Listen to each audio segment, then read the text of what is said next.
નમસ્કાર મિત્રો, હું છું ગોપાલ ઇટાલિયા.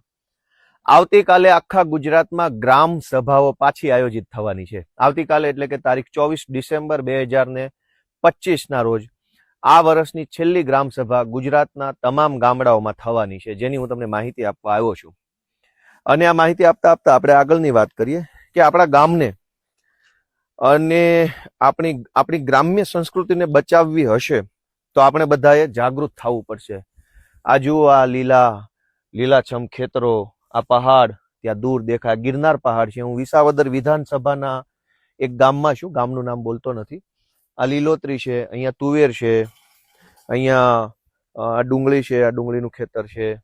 એ સિવાય અલગ અલગ પાક વાવેલા છે ગિરનારના ગોદની અંદરના ગામડા છે. આ બધા અમારા વિસાવદર વિધાનસભામાં ગિરનાર પર્વતનો મોટા ભાગનો હિસ્સો આવી જાય છે. આ પણ તમે જુઓ તો આ ગિરનાર પર્વત છે, વિસાવદર વિધાનસભાનું ગામ છે. મિત્રો, આપણા ગામને, ગ્રામ્ય જીવનને અને ગ્રામ્ય સંસ્કૃતિને બચાવવી હશે તો આપણે બધાએ જાગૃત બનવું પડશે. કોઈ નેતા આવશે, કોઈ પાર્ટી આવશે, કોઈ મહાપુરુષ પેદા થશે અને આપણને બધાને સુખી કરી દેશે, એ વાત જરાક અતિશયોક્તિ ભરેલી છે. કોઈ આવવાનું નથી. આપણે પોતે જ બધાએ તૈયાર થવાનું છે. હવે આપણે જ લડાઈ લડવી પડશે. અમારી પાછળ ડુંગર દેખાય છે, આ ગિરનાર છે. અરવલ્લીના ડુંગરાઓ સરકારે ખોદવા કાઢ્યા છે. મોટી મોટી કંપનીઓ, મોટા મોટા અબજોપતિ રૂપિયાવાળાઓ અને સરકાર, આ બંને એવું માને છે કે આ દેશ એમના પિતાશ્રીનો છે. એટલે સરકાર કંપનીને ડુંગર ખોદવાની મંજૂરી આપી દે અને કંપની એવું બોલે કે મને તો સરકારની મંજૂરી છે. પણ આ ડુંગર થોડો સરકારના બાપાનો છે કે ગમે ત્યારે ખોદી નાખશે.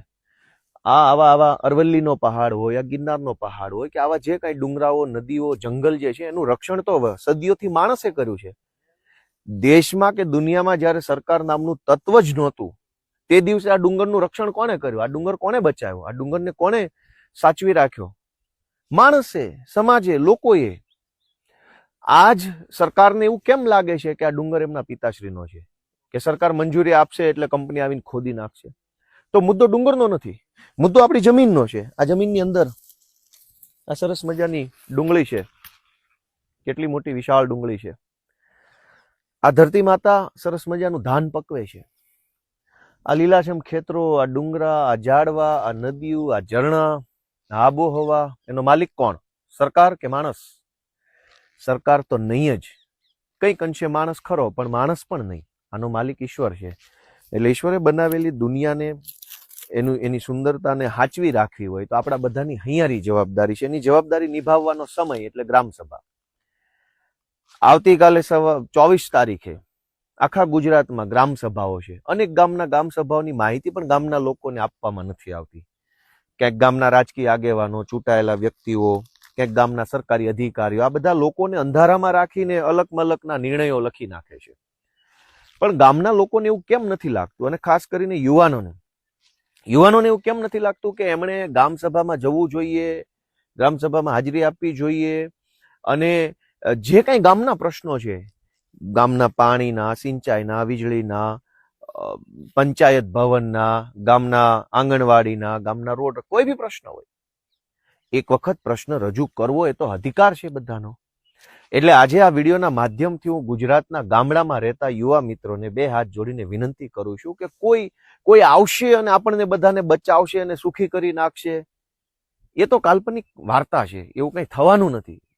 આપણું ભલું કરવું હશે તો આપણે બધાએ જાગવું પડશે અને જાગ્યા પછી બોલવું પડશે. ક્યાં જઈને બોલવાનું છે? જ્યાં જરૂર પડે ત્યાં જઈને બોલવાનું છે. આવતીકાલે ગુજરાતના તમામ ગામડાની ગ્રામ સભા છે.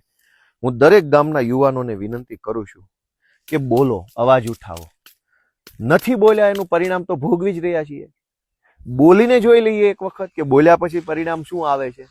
ગોપાલ ઇટાલિયા આજથી વર્ષો પહેલા જાગૃત થયો અને 4 શબ્દો બોલ્યો તો થોડીક તકલીફ પડી, પણ તકલીફ પછી આજનો ગોપાલ ઇટાલિયા શું છે, કેવો છે, એ તમે જોઈ રહ્યા છો. અને એટલે મારી બધાને વિનંતી છે કે આ ખેતર, આ ખેતી, આ જમીન, આ પ્રકૃતિ બધું જ બચાવવું હશે, આ સમાજને સુખી રાખવો હશે તો બોલવું તો પડશે, અવાજ ઉઠાવવો પડશે. અને અવાજ ઉઠાવવા માટે આવતીકાલે ગ્રામ સભાનું આયોજન ગુજરાતની સરકારે ગોઠવું છે. એમાં જાઓ બધા. તમારા ગામની પંચાયતે સવારના 9:30 વાગ્યાથી સાંજના 5:30 સુધી ગોઠવાઈ જાઓ. ઘણા ગામમાં એવું કરવામાં આવશે કે લોકો આવે નહીં એટલા માટે થઈ અને એમ કહે છે કે અત્યારે નથી, બપોરે છે, બપોરે નથી, સાંજે છે, સાંજે નથી, સવારે છે, એમ કહીને અને ગ્રામ પંચાયતની અંદર લોકો ગ્રામ સભામાં ભાગ ન લે એવી કોશિશ કરવામાં આવશે. પણ આપણને કેમ ગામમાં ધારાસભ્ય આવે છે તો દાખલા તરીકે બધા જ ગ્રામજનો આવશે અને રજૂઆત, ચર્ચા, સંવાદ બધું કરે છે. પણ મિત્રો, આપણું ભલું કરવાની, આપણું સારું કરવાની, આપણો વિકાસ કરવાની, આપણને પોતાને સુખી અને સંપન્ન બનાવવાની જવાબદારી આપણી પોતાની છે. આપણે જાગૃત બનવું જોઈએ. આ સરસ મજાની કેવડી મોટી ડુંગળી છે. મેં તો ખાલી એક સેમ્પલ માટે અમારા ખેડૂત આગેવાન છે, આ જેનું ખેતર છે, અમારા વિસાવદર પંથકના જ છે, એમની મંજૂરી અગાઉ લીધેલી વિડીયો ચાલુ કરતા પહેલા કે એકાદી ડુંગળી હું અમારા બધા કાર્યકર્તાને બતાવવા કાઢીશ કે જો આ ગિરનારની ગોદમાં અમારે પ્રાકૃતિક ખેતી થાય છે, એ રસાયણ મુક્ત, ઝેર મુક્ત, ઘોંઘાટ મુક્ત, પ્રદૂષણ મુક્ત જીવન જીવે છે અહીંના લોકો. આ અમારું જો આ ઘર બતાવો અમારા આગેવાનને, શાંતિથી જીવવાનું ગિરનારની તળેટીમાં અને સારું જીવન જીવવાનું. આવા માણસોને ઉજાડી નાખવાથી સરકારને શું મળે છે? હજારો લોકો આ ડુંગરને હાચવીને બેઠા છે, આ જમીન હાચવીને બેઠા છે, આ પ્રકૃતિને હાચવીને બેઠા છે, તેને જીવવા દેવા વાંધો શું છે? એટલે મારી ગુજરાતભરના સૌ લોકોને નમ્ર નિવેદન છે કે જાગો.